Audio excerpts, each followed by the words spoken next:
আসসালামু আলাইকুম। আশা করি আপনারা প্রত্যেকে অনেক অনেক ভালো আছেন। কবুতরগুলো ছাড়লাম আজকে, কিন্তু কবুতর অনেক ভাগে ভাগ হয়েছে। এই যে মুস্তি যে করে বেদকগুলা, লুচ্চা গিলা দেখেন, এখানে মনে হয় দুইটা না তিনটা মাদি, দুইটা মাদি আছে আর সব নর। এই সব বেদক গিলা নেমে গেছে, এই আলিশার লুচ্চা গিলা। আর ওই যে কবুতর বাকিগুলো চাকলা আছে, এই যে 4-5টা আলাদা হয়েছে, এটিও যে মিলবো এই আর কি। তো ওয়েদার একটু গরম গরম, তো অনেকদিন পরে মেঘলা ওয়েদার চলে গেছে, এই মাত্র ছায়া পড়ছে, একটু আগে রোদ ছিল। তো ওয়েদার একটু গরম গরম আছে, আবহাওয়া গুমট কিন্তু ওয়েদার গরম গরম আছে এই আর কি অবস্থা। এই যে কবুতর চাকলা ধরাইতেছিলাম আমরা, মাত্র একদিন হয়েছিল, তারপরে এই যে বৃষ্টি বাদলের কারণে স্টপ হয়ে গেছিলাম। তো তারপরে যে আজকে আবার দ্বিতীয় দিনের কার্যক্রম চলতেছিল আমাদের কবুতর চাকলা ধরানোর। যেহেতু প্রিপারেশন ছিল না, গত 2 দিন আগে কবুতর কেমির কোর্স করাইছিলাম, এই কারণে আসলে 2 দিন আগে করে, সেই জন্য কবুতরগুলো ছাড়ছি। তো 2 দিন আগে যেহেতু কেমির কোর্স করেছিলাম, সেই কারণে মানে কবুতরগুলো পূর্ব প্রস্তুতি ছিল না, মানে আমার আজকে ছেড়া ফ্লাইং করানোর। তো তারপর ওই যে যেগুলো একটু লুচ্চা মুচ্চা কবুতর, একটু মুস্তি মুস্তি করে বার হয়ে থাকে বেশি।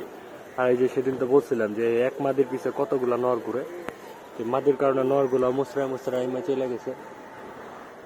আর ওই যে বাকি কবুতর গুলো যে চালি বাইন্দা উঠতেছে, এখন মানে আমাদের উড়ানো কিন্তু মূল লক্ষ্য না, আমাদের বিষয়টা হইতেছে যে কবুতর চাকলা ধরানো।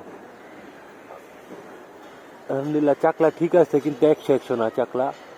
এই কারণে কিন্তু ওই যে আমরা বাচ্চা কবুতর গুলোও ছাড়ি না, আবার কিছু বড় কবুতর আছে পাখা ডিস্টার্ব, সেগুলোরও কিন্তু ছাড়ি না।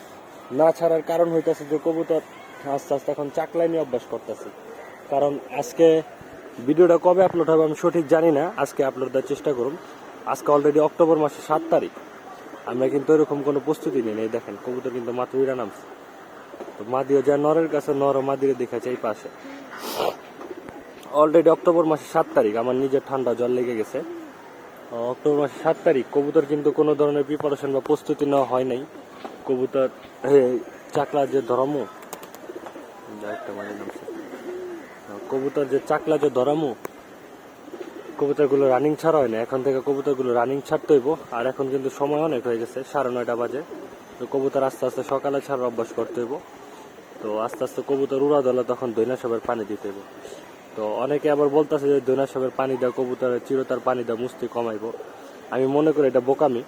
তো কবুতর আগে হালকা পাতলা উড়বো, উড়া ধরবো, তারপরে দৈনাসব চিরতার পানি দেওয়া দরকার। আর এখনো কিন্তু মোটামুটি কবুতর উড়ার জন্য প্রযোজ্য হয় নাই। ওয়েদার মাত্র ঠিক হইতাছে, এই কয়দিন বৃষ্টি বাদল ছিল, মানে আমি ব্যক্তিগতভাবে যেটা মনে করি সেটাই বলতাছি। তো কবুতর আস্তে আস্তে একটু উড়া ধরবে, তারপর কবুতরগুলোকে মুস্তি কমানোর দরকার। আপনি আগে কবুতর টবুতর না উড়াই না সেট করে যদি এখন এই চিরতার পানি দেন, দৈনাসবের পানি দেন কবুতরের কে ঠান্ডা করার জন্য, আবার বৃষ্টি বাদলের দিনটা মাত্র গেছে, দেখা যায় যে কবুতরের ঠান্ডাও লেগে যেতে পারে। এই যেমন আমার ঠান্ডা জল লাগছে, আপনাকেও ঠান্ডা জল লাগে এই আর কি। আর কবুতরের হালকা পাতলা কবুতরের ধান মুন খাওয়ায়া একটু হালকা করে তারপরে আস্তে আস্তে খাবারের চেঞ্জ আনা দরকার, আমি যেটা মনে করি। অনেকে আছে বা এই 2-1 জন জিজ্ঞেস করছে যে ভাই খাবারের পরিবর্তন আনা দরকার, বা খাবারটা আমি তো পরিবর্তন করছি এরকম সেরকম। আমি মনে করি যে এইভাবে পরিবর্তন করা দরকার না বা উচিত না। কারণ আস্তে আস্তে আস্তে আস্তে লাইনে আনে, একটু ধানটারে বাড়ায় দেওয়া, দেখা যায় যে কবুতরগুলোকে একটু উড়ার জন্য উপযুক্ত করে, তারপর আস্তে আস্তে খাবারের পরিবর্তন আনা। হঠাৎ করে খাবারের পরিবর্তন আনলে দেখা যায় যে কবুতরগুলো খাবারের সমস্যা দেখা যেতে পারে, ডাইজেস্টিং এর সমস্যা দেখা যেতে পারে, বদ হজমের সমস্যা হইতে পারে। তো এরকম সমস্যা হইলে সিজনের কাছাকাছি মুহূর্তে যদি কবুতর সমস্যা হয়, কবুতর আপনার ফিটিং করতে সমস্যা হয়, তাহলে বুঝবেন যে সারা বছর যা করছেন সব আপনার বৃথা গেছে, বৃথা। সবদিন আপনার নটটা নামছে, তাহলে বুঝবেন যে আপনার সারা বছরের সমস্ত কষ্ট সব বিফলে গেছে। তো এই কারণে আসলে হুট হাট যে কোনো সিদ্ধান্ত নেওয়া দরকার না, আস্তে আস্তে সব জিনিস করতে হইব। ওই যে চাকলা এর উপরে আবার 5-6টা কবুতর আছে, 1-2টা আবার এদিক ওদিক ফাইটা আইতেছে। আজকে আবার বড় ভাইয়ের কবুতর ছাড়া, তো এই কারণে আসলে এগুলার দেখা বেদব গিলা আইডিয়া আবার ওগুলার লগে ভিড় ছিল, ওগুলার লগে ভিড়ে এই যে আলাদা ওরা নেমে গেছে চাকলা বাইন্দা। ওই যে বাকি কবুতর গুলো চাকলা, মনে হচ্ছে ওগুলো প্রায় আধা ঘন্টা উঠবো, মোটামুটি আধা ঘন্টা উঠবো। আজকে বেশিক্ষণ উঠবো না, অনেকদিন বন্ধ ছিল তো, আবার 2-3 দিন আগে কৃমির কোর্স করাইছে, আবার একটু গরম গরম ওয়েদার। আজকে আধা ঘন্টার মধ্যে উঠবো। গত ভিডিওতে তো আপনাদেরকে বলছিলাম, থাম্বনেইলে দেওয়া ছিল, কবুতর শেষে কিন্তু 1.5 ঘন্টা প্লাস উঠছে। এরকম সব কবুতর চাকলা উঠছিল, পরে এগুলোও ছাড়ছি, কিন্তু উপরে চাকলা আর নামে না, 1.5 ঘন্টা প্লাস হয়ে গেছে। বৃষ্টি মিষ্টি আইতাছে, ওরা উঠতেই আসছিল। আজকাল লাগেন কি করে, আজকে মনে হয় তাড়াতাড়ি নেমে যাবো। কবুতর একটু চরকাইতেছে তো, মশরাইতেছে বেশি, ওয়েদার গরম গরম। আর কবুতর কিন্তু আমাদের উড়ানের কোনো প্রস্তুতি নাই, কোনো কিছু ইউজ করতেছি না।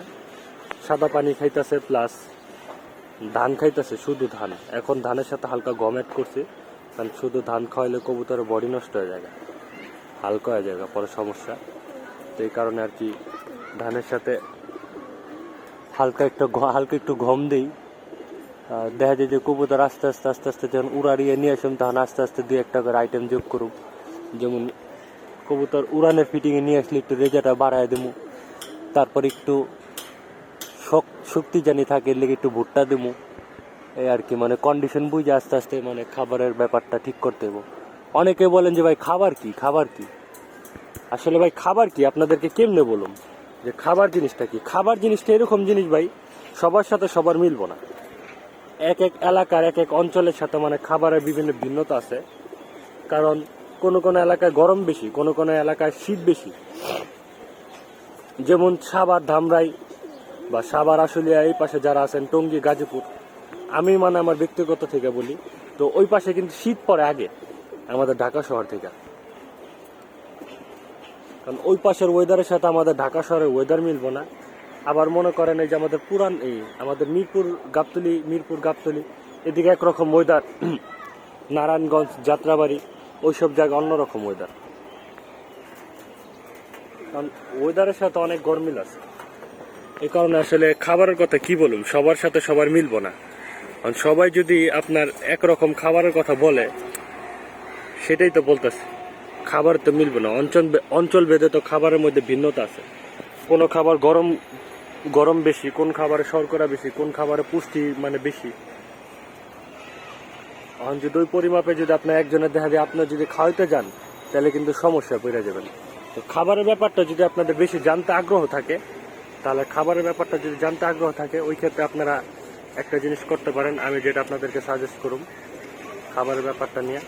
তো আপনাদের এলাকায় যে সিনিয়র ভাই ব্রাদার আছে বা বড় ভাই আছে, তাদের থেকে সাজেশন নেবেন, তাহলে সবচেয়ে বেস্ট হয়। মানে খাবারের ব্যাপারটার জন্য, খাবার বা ওষুধ এইসব ব্যাপারে জানার জন্য সবসময় এলাকার যে ভাই ব্রাদার আছে, সিনিয়র ভাই ব্রাদার আছে, বড় ভাই আছে, বা যাদের সাথে আপনাদের আন্ডারস্ট্যান্ডিং বা সম্পর্ক ভালো, তো খাবার টাবার মেডিসিনের ব্যাপারে তাদের সাথে একটু পরামর্শ ভালো নেবেন, পরামর্শ ভাগাভাগি করে নেবেন, তাদের কাছ থেকে জিজ্ঞেস করবেন। আসলে শিখার তো কোনো শেষ নাই, বুঝছেন না? এই আর কি, এটা হলো খাবারের ব্যাপার। আর কে কি খাবার দেয় না খাবার দেয়, আসলে অনেকে জানতে আগ্রহী, এটা থেকে একটু মানে এক্সপিরিয়েন্স বা নলেজ গ্যাদারিং হয়। কিন্তু মানে কে কি খাবার দেয় ওইটা কিন্তু আপনার জন্য মানে প্রযোজ্য হইব না। এটা তো আমি বলছি অলরেডি, আবার বলতেছি। এই আর কি, মানে অনেকে জিজ্ঞেস করে কমেন্টে, ভাই সবার ভিডিও করেন কিন্তু ওই যে খাবারের কথা জিজ্ঞেস করেন না কেন? আসলে ভাই খাবারের কথা যে জিজ্ঞেস করুম, অনেকে বলতে চায় না, অনেকে নেগেটিভ মাইন্ড নেয়। আর খাবারের ব্যাপারটা আমি তো বুঝি, সবার সাথে সবার মিলবো না। যেমন আমার সাথে অন্য কারো মিলবো না। আমি নর্মালে চলি, তারপর নর্মালের মধ্যে কিন্তু আমার কবুতরের ফিটিং ঠিক থাকে, আমি গুছাই নিতে পারি। ধান, গম, ভুট্টা, রেজে এগুলো খায় আমার কবুতর ঠিক থাকে। এগুলা খায় কবুতর 4 সাইড 5 সাইড পাল্লা দিই, 2 side 3 side often side tournament খেলি। মানে আমি এইভাবে আমার কবুতর গুলোরে শুট করছি। অনেকে হয়তো বা অন্য কিছু দেই করে, মানে যার যেমনি শুট করে সেটা হলো ব্যাপার স্যাপার। এটা মানে যে যেমনি কবুতর গুলোকে ফিটিং করে, মানে আমার সাথে যে আপনার মিলতে হবে এটা কিন্তু কোনো ম্যাটার না, বা এটা কোনো বিষয় না। চাকলা একটু বড় হয়েছে, মানে বড় ভাইয়ের কবুতর আমার কবুতরের সাথে এসে মিলছে, তো চাকলা মজবুত হওয়া দেওয়ার কথা। আমার এখন টানাটানির দরকার নেই, আমার এখন চাকলা মজবুত করতে হবে। শীতে বড় ভাইয়ের কবুতরের লাগে যদি চালে শক্ত হয়ে যায়, আলহামদুলিল্লাহ। আমাদের এলাকার মধ্যে সবচেয়ে বেস্ট ফ্লাইং করে বড় ভাইয়ের কবুতর। চাকলা মজবুত হইলে তারপরে হ্যাঁ সাথে কবুতর ভিড়াই দিয়ে উঠবে ইনশাল্লাহ।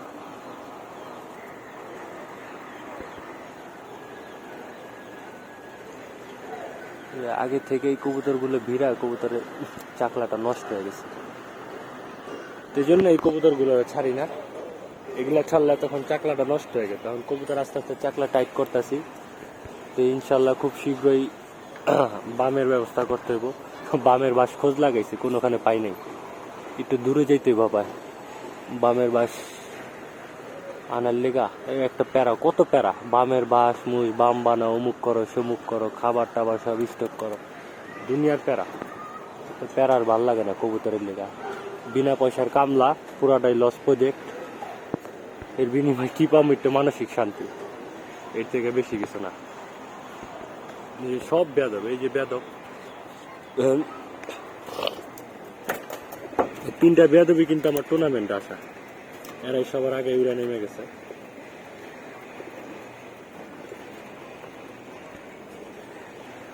হ্যাঁ, বামে কবুতর বহে না, সব কাউয়া বয়ে দিছে। কবুতর বহে না, সব কাউয়া। চাকলার কবুতর, কবুতর ফাইটা ফুইটা কি অবস্থা।